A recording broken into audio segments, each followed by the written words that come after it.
투여 후 24시간 만에 무려 99% 이상 감소시킨다고 합니다. 와, 이거 99%면 노벨상 받아야 되는 거 아닙니까? 13일 한국은 참 어려웠습니다. 경제 상태를 실시간으로 알 수 있는 한국 증시는 미국 유럽의 대폭락 소식에 완전 패닉 상태에 빠졌었습니다. 공포가 극에 달하면서 서킷 브레이커와 사이드카가 코스피와 코스닥 시장에서 연이어 발동되는 폭락 장세가 연출된 것입니다. 코스피에서 서킷 브레이커가 발동한 것은 2001년 9.11 테러 이후 처음이고 양 시장에서 한꺼번에 서킷 브레이커가 발동한 것은 사상 처음이라고 합니다. 그런데 하지만 이런 폭락장 속에서도 상한가를 기록한 종목이 있었는데 바로 일양약품입니다. 주가가 치솟은 이유는 일양약품이 자체 개발한 백혈병 치료제가 이번 사태의 치료에 효과가 있다는 소식이 전해졌기 때문입니다. 일양약품은 이날 백혈병 치료제 슈펙트와 신약 후보물질이 치료에 효과를 보였다고 밝혔습니다. 일양약품은 자사의 치료 후보물질의 검증을 위해 고려대학교 의과대학 생물안전센터 내 연구팀에 의뢰한 결과 탁월한 유효성을 확인했다고 13일 밝혔습니다. 이번 물질들은 과학기술정보통신부 산하 한국연구재단에서 주관한 차세대 응용 오믹스 치료제 개발 연구과제 진행에서 발견된 중동질환 후보물질과 백혈병 치료제 신약으로 이미 출시된 슈펙트입니다. 연구팀은 고려대학교 의과대학 실험실에서 슈펙트를 사용한 시험관 내 시험을 진행했으며 그 결과 투여 후 48시간 내 대조군 대비 70%가 감소함을 확인했습니다. 특히 기존의 HIV 치료제인 칼레트라 그리고 아비간에 비해 우월한 효능을 보였습니다. 이로써 슈펙트는 이미 안전성이 입증된 시판 중의 신약으로 다른 후보물질에 비하여 신속하게 개발 기간을 단축시킬 수 있으며 최근의 사태의 확산을 억제할 수 있는 약물로 재창출될 기대감 또한 높일 수 있게 됐습니다. 다만 이미 시판받은 약물이라도 상용화되기 위해서는 임상시험에 필요한 근거자료를 확보하고 임상시험 계획서를 식품의약품안전처에 제출해야 합니다. 이후 임상시험 등을 거쳐 안정성과 유효성을 입증해야 합니다. 시판받은 약물인 만큼 건강한 성인을 대상으로 안정성을 보는 임상 1상의 경우 면제될 가능성도 있는데 식약처와 논의를 해야 한다고 합니다. 면제가 되고 빨리 시판에 나섰으면 좋겠습니다. 이와 함께 과기정통부 산하연구재단에서 주관한 차세대 응용 오믹스 연구과제를 통해서 도출된 후보물질 9종도 탁월한 억제 결과가 도출됐습니다. 특히 우수한 효과를 보이는 신규 후보물질 5종은 투여 후 24시간 만에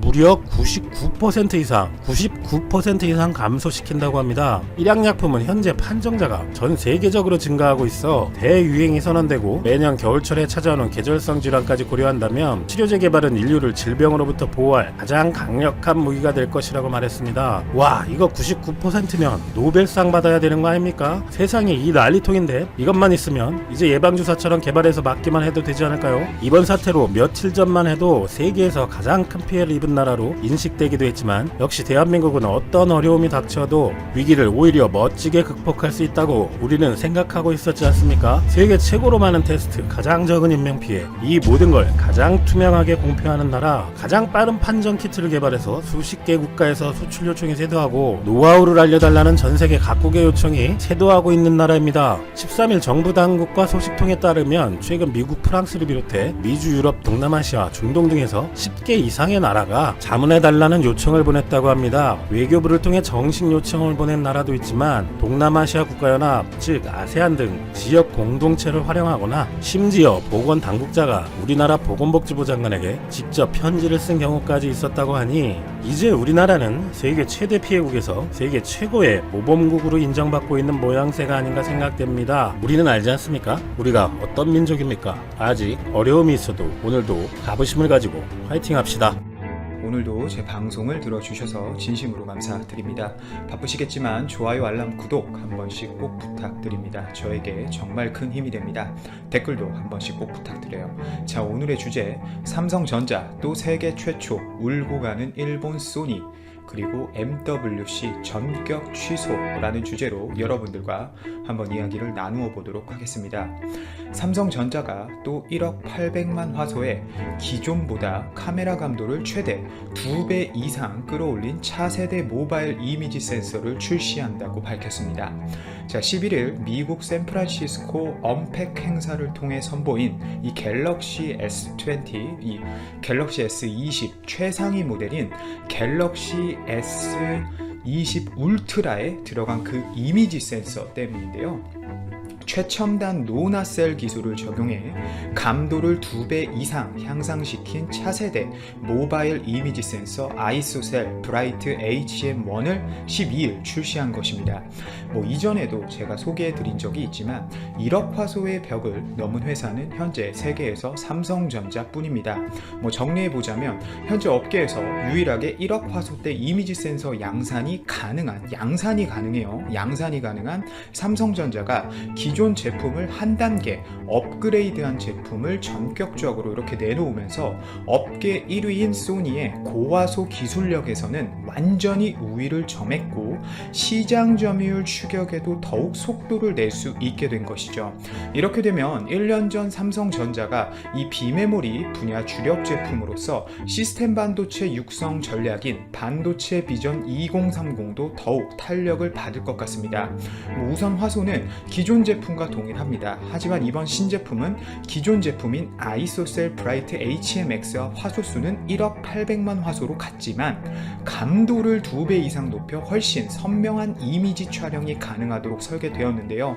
자, 여기서 이 감도에 대해서 궁금하신 분들이 계실 거예요.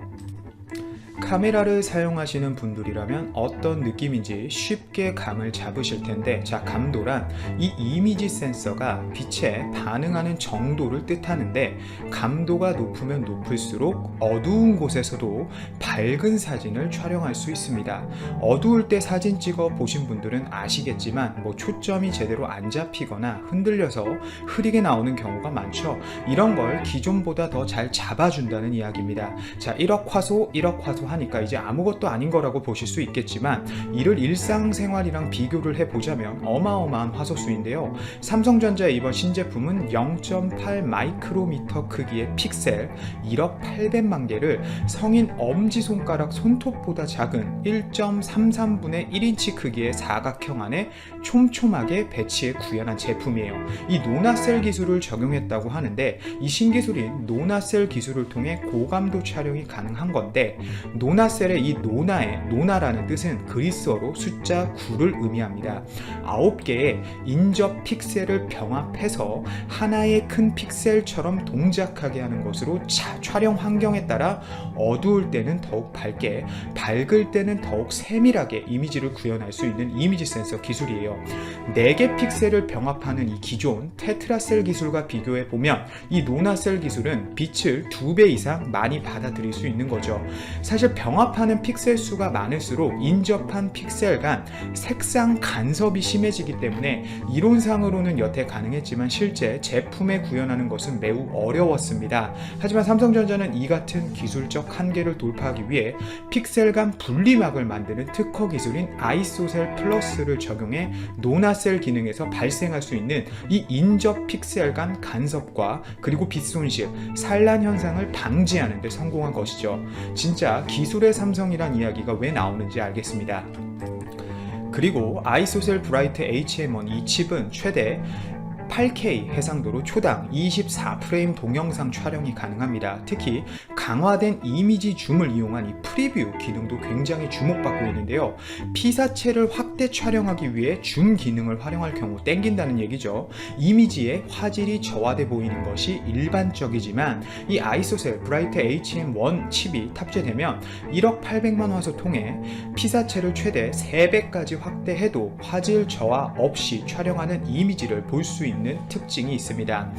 이전 제품 출시한 지 얼마 안 되었거든요. 지난해 8월 업계 최초로 1억 800만 화소 이미지 센서 아이소셀 브라이트 HMX를 출시하고 1억 화소대 이미지 센서 시장을 삼성전자가 세계 최초로 열었고, 중국 또한 이 이미지 센서에 반해서 너도 나도 사겠다고 줄을 섰었죠. 그런데 6개월 만에 노나셀 기능까지 추가하면서 초고화소 이미지 센서 시장을 선도하고 있는 것입니다.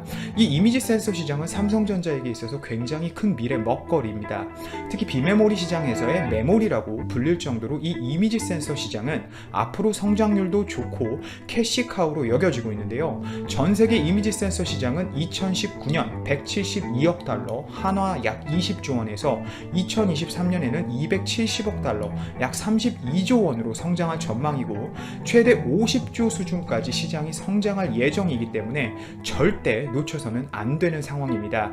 시장 점유율 기준으로 보자면 지난해 2019년 기존 소니의 점유율은 49.1%로 삼성전자 약 18%를 크게 앞서 있는 것이 맞습니다. 팩트죠. 하지만 삼성전자는 지난해 센서 사업팀을 출범하고 미세공정 기술력을 바탕으로 이 시장 1위인 소니를 맹추격하고 있고, 화소 기술적 면에서는 이제 소니가 오히려 삼성을 따라잡아야 하는 상황이고, 기존 50% 수준이었던 시장 점유율도 40%대로 무너진 상황이기 때문에 앞으로 삼성전자가 충분히 소니를 따라잡을 수 있는 상황입니다.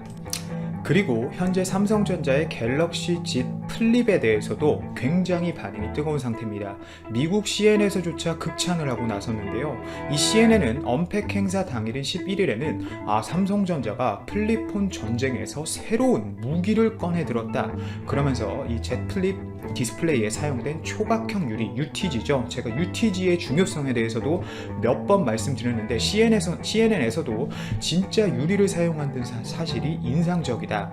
갤럭시 폴드나 플라스틱 OLED를 사용하는 모토로라 레이저와 비교했을 때 느낌의 차이를 금방 알 수 있었다며 높이 평가하고 있습니다. 그리고 좀 안타까운 소식이 있습니다. 제목에서 같이 이 MWC가 33년 만에 행사가 처음 취소되었는데요. 코로나와 관련해서 스페인 바르셀로나에서 열릴 예정이었던 세계 최대 모바일 박람회 MWC 2020이 33년 만에 처음으로 취소된 것입니다. 매년 200여 개 국가에서 10만여 명 이상 참가해온 이 대형 국제 행사가 취소되면서 참가 예정 기업 등 관련 산업에 적지 않은 영향을 미칠 것으로 보이는데요. 특히 애플과 삼성처럼 독자적인 신제품 공개 행사를 열지 못하고 MWC를 신제품 공개 무대로 활용하던 중견 스마트폰 업체들이 어려움을 겪을 것 같습니다. 특히 MWC 취소로 가장 큰 타격을 볼 업체는 화웨이가 될 전망인데요. 세계 통신 장비 1위 업체이자 주요 스마트폰 제조사인 화웨이는 올해 MWC의 메인 스폰서인데, 화웨이는 수년 전부터 이 MWC 행사의 주요 스폰서인 골드 파트너를 맡고 있거든요. 근데 MWC 메인 행사장인 피라그란비아 홀 3과 홀 4, 그리고 몬주익 전시장 등 노른자 위치의 대규모의 전시 부스를 꾸리는데 이 비용만 200억 원 가량 되는 것으로 업계는 추산할 정도로 화웨이는 이 행사를 중요하게 생각하고 있었습니다. 왜냐하면 이 행사에는 프라이빗 룸도 따로 만들고 국가적 차원의 통신사들을 상대하면서 많은 고객들을 확보하는 자리거든요. 그리고 우리나라 기업들도 좀 피해를 볼 것 같은데요. MWC에서 CEO 미팅 등을 주로 진행해온 이 통신업계의 경우 사업협력 논의 기회가 사라졌다는 차원에서 적지 않은 영향이 있을 것이란 말이죠. 우리나라 LG U+의 경우도 이번 MWC에서 유럽 통신사에 이 5G 이동통신 콘텐츠를 수출한다는 내용을 대대적으로 발표해 알릴 예정이었는데요. 아무래도 사업에 분명 타격이 있겠죠. 이렇게 MWC 행사 취소가 결정될 경우 올해 스마트폰을 비롯한 주요 ICT 기기 및 통신 인프라 시장의 경쟁 구도와 흥행에도 적지 않은 여파가 미칠 것으로 보입니다. 독자적으로 신형 스마트폰 공개 행사, 즉 언팩을 진행하는 삼성전자나 애플과 달리 다른 경쟁사들은 주로 MWC 무대를 계기로 당해 연도의 전략 신제품들을 선보이며 서로의 경쟁 전략을 가늠해 왔거든요. 따라서 독자적 언팩을 하는 삼성전자 갤럭시폰과 애플의 아이폰이 주도하는 이 양강 구도는 올해 한층 더 견고해지는 반면, 다른 스마트폰 경쟁사들은 대중의 주목을 받을 큰 무대를 잃어 상대적으로 열세에 놓을 것 같습니다. 오늘도 제 방송을 들어주셔서 진심으로 감사드리고 이만 방송을 마치도록 하겠습니다. 제 방송이 도움이 되셨다면